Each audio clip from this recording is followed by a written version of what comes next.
All right.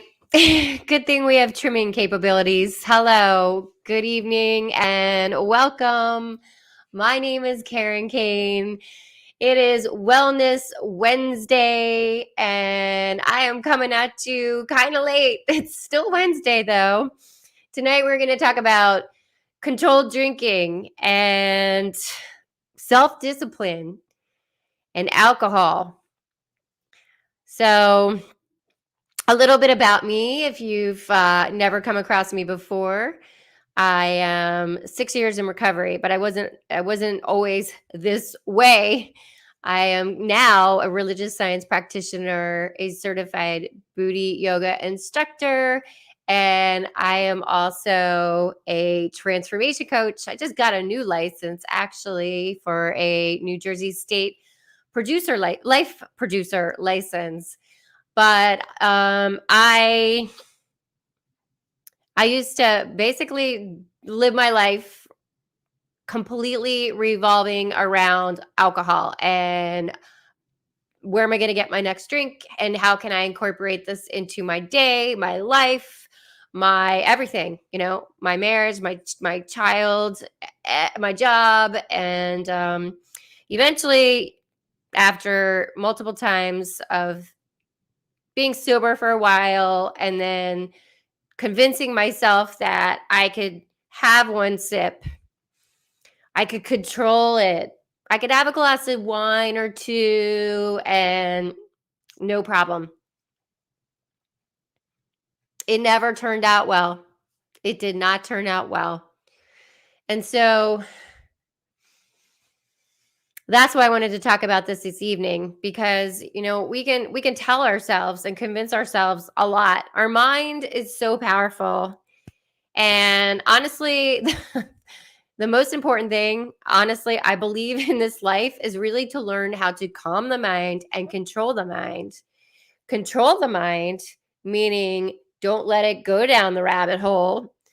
Don't let it take over your emotions and take hold of you and maybe persuade you to do something you should not be doing.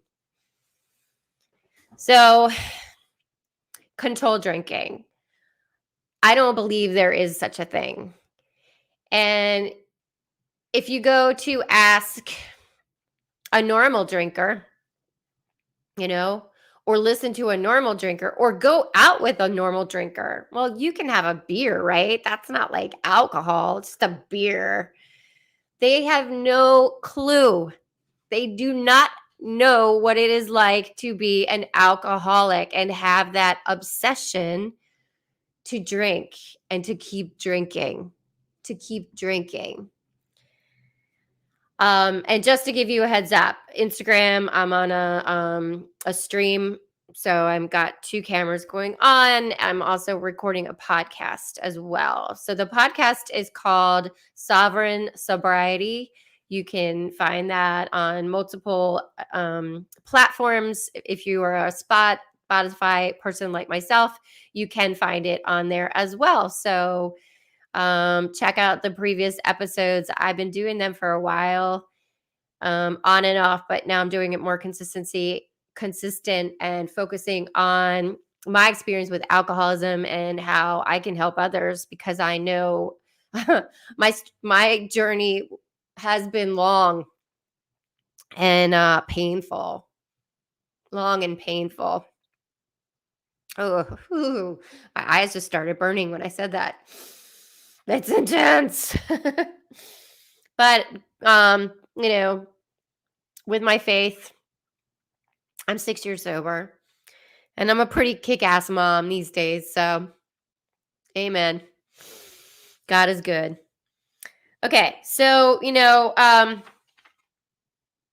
first time I stopped drinking, I did it because I was getting a divorce, and I wanted to make sure that I, got my child, and it wasn't going to be used against me of my drinking.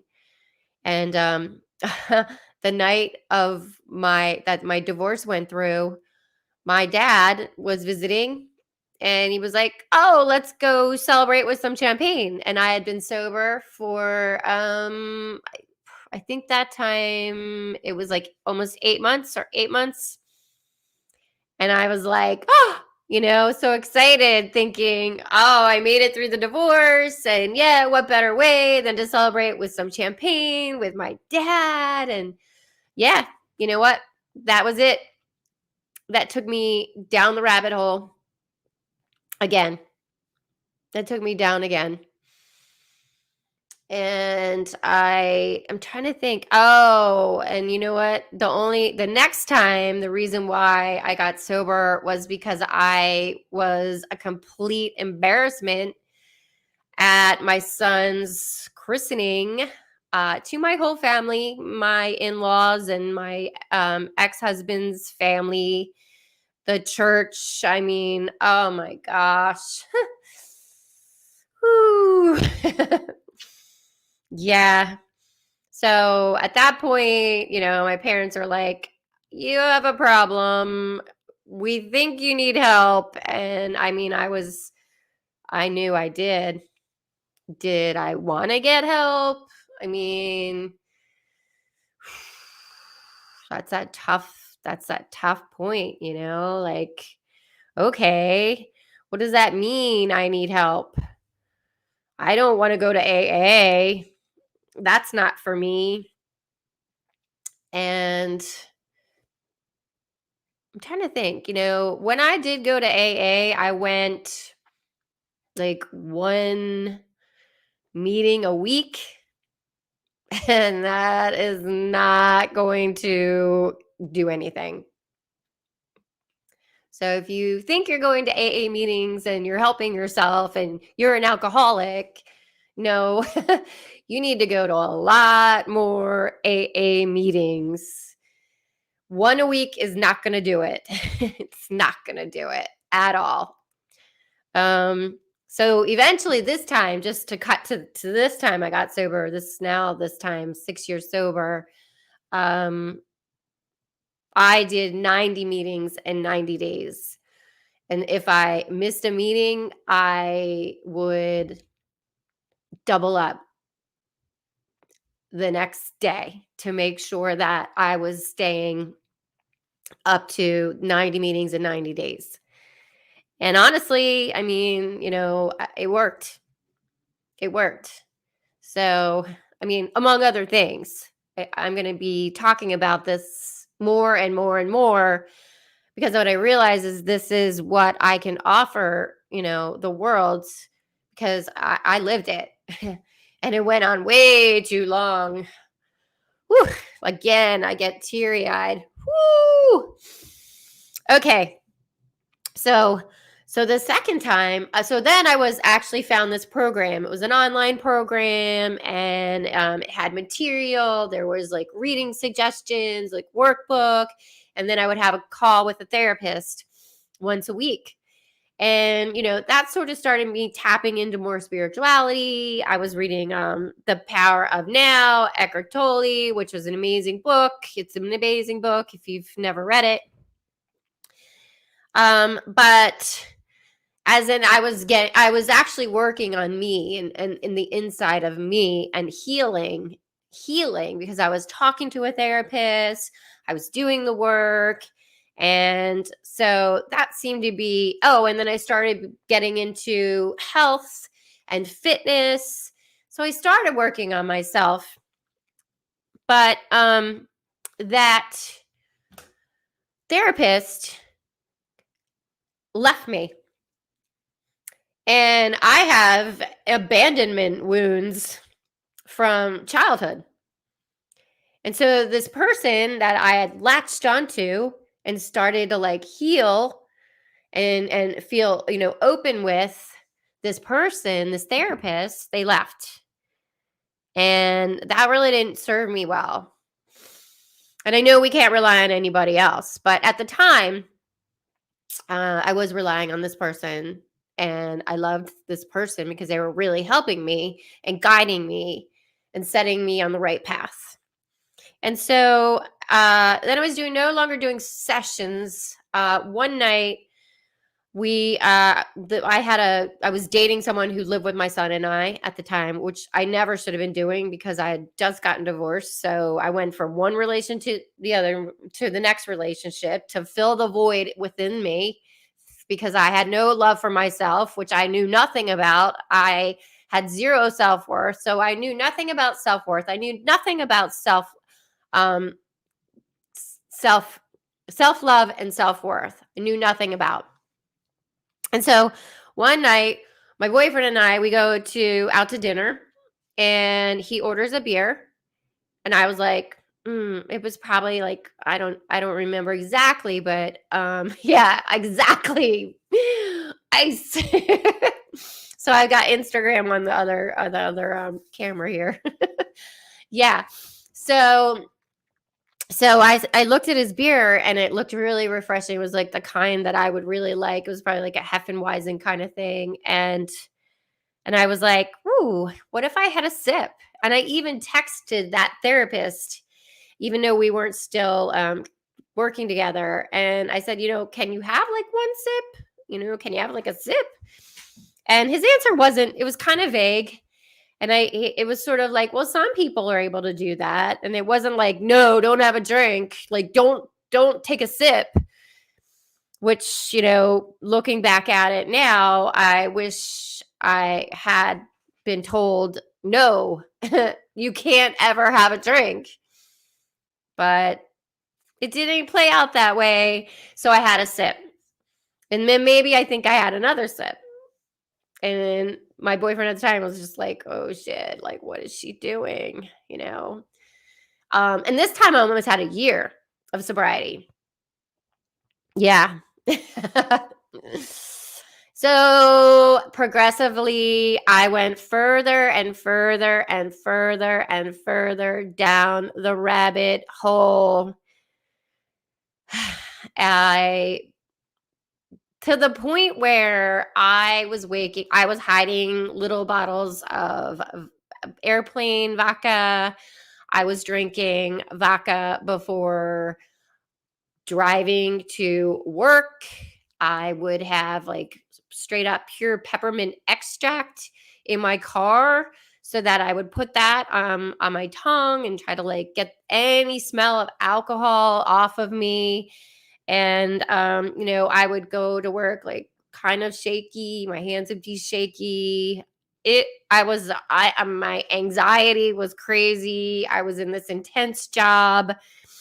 It was really a bad scene. I would brush my teeth and like always throw up and like ugh. Oh my gosh. It was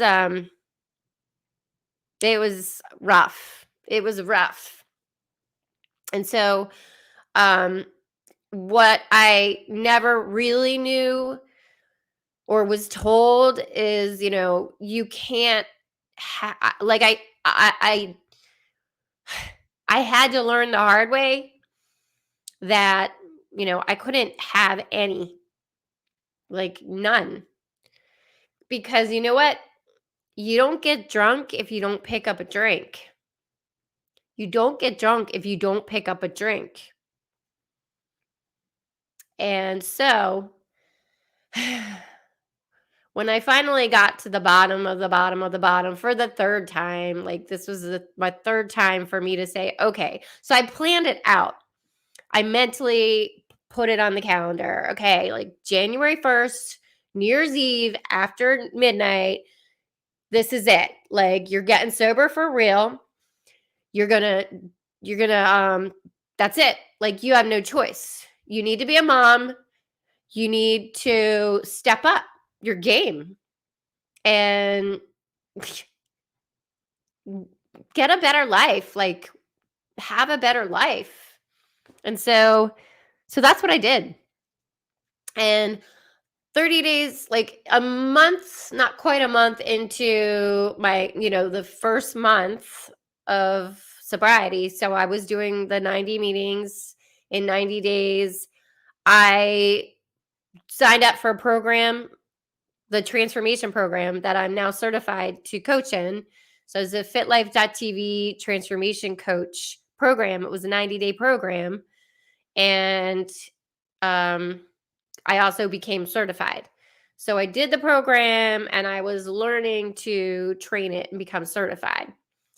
And that just plugged me in fully into my health, my well-being, my nutrition, my mindset, body, mind, and soul. It completely connected everything. And so then it was also keeping my mind off of things, but I was also going to meetings, I was meeting people.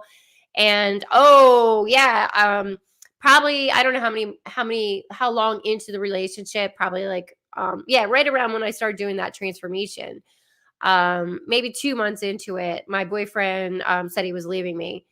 And so just to add to like all these things I was trying to do and stay sober, I had that emotional element to it. So I was really grateful for people in AA, the support. I don't know. It took me a long time to get a sponsor. I don't know if I had my sponsor yet, but I just plugged into my fitness and my nutrition and the meetings, and I was able to stay sober and really do a 180, completely change my life. So, it's when you're not working on yourself and you are not drinking and you think you can have like one drink or you're just going to drink beer, think again, because that's your unhealed mind wanting to just check out because it's easier. There's no work. Just drink, check out, and then you're back to where you were. So then you